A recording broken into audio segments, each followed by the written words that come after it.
Isang malungkot na balita, ang bumulaga sa lahat ngayong umaga.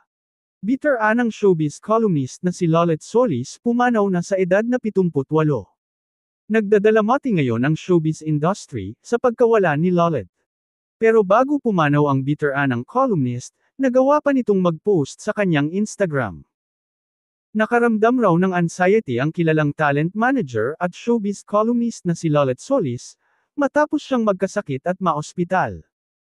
Sa kanyang Instagram post ay ibinahagi ng talent manager ang kanyang naging karanasan ng ma-confine sa ospital. Talagang hindi ko akalain at my age dun pa ako mako-confined at magkakasakit.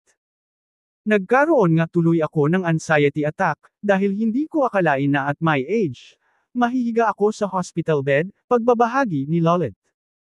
Dagdag pa niya, medyo hindi ako talaga sanay sa hospital scenario, kaya culture shock para sa akin ang mga nangyayari.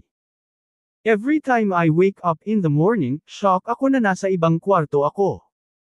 Kaya nga minsan gulat ako paggising. Kaya tuloy parang at a lost ako tuwing gigising. Kwento pa ni Lolet, bago para sa kanya ang mga nararamdaman, at nagtataka siya kung bakit siya nakakaramdam ng kakaibang feeling. Lahad pa niya, I feel like crying pero wala na akong magagawa. Kaya nga labis ang tuwa ni Lolet nang siya'y bisitahin ng mga kaibigan mula sa industriya, para i-check ang kanyang kalagayan. Ang hirap pala ng may sakit. Hopeless, helpless, weak ka. Para bang hindi mo alam where and what to do. I feel it was already late for me para magkaroon ng ganitong episode sa buhay. Pero alam mo naman si God, alam niya when or where ibibigay sa iyo ang mga bagay. So grateful na ngayon older na ako nangyari ito. Meron na ako ng pasensya at wisdom na tanggapin ang mga bagay. I feel sad, weak, but hopeful. Wishing na sana gumaling ako agad at maging active uli, say ni Lolet. Giit pa niya, isang eye-opener para sa kanya ang pagkakasakit. Ani Lolet, I love life. I love my works. I love my friends. I live life like everybody else. But if being sick is a sacrifice I have to experience, it was an eye-opener for me.